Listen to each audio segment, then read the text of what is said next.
பெண்கள் யார் வந்தாலும் அவங்கள அமர வச்சுட்டு நம்ம பிள்ளைகள் அவர்களுக்கான தண்ணீர், அங்கே ஒரு கூடை இருக்கும், அந்த கூடையில் எதை பயன்படுத்தினாலும் அங்கே வச்சிடணும். ஒவ்வொரு பெட்டியிலையும் இருக்கும்.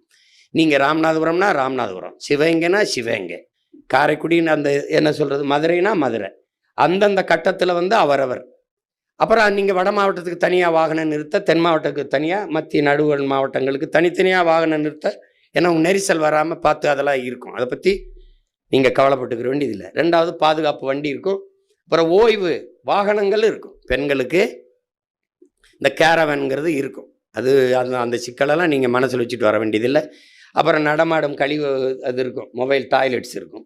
எல்லாமே சிறப்பாக ஏற்பாடு பண்ணிடுவோம். ஆனாலும் நம்மை நாமளே பாதுகாத்து கொள்வது நமது கடமை. நமக்கு ஒருத்தர், உங்களுக்கு புரியுதுன்னு நினைக்கிறேன், நம்ம மாவட்டத்தை நம்ம முன்னாடி நிற்கிற பிள்ளைகள் பத்திரமா அழைச்சிட்டு வந்து பத்திரமா கூட்டிகிட்டு போகணும், பொறுப்பாக கூட்டிகிட்டு போகணும்.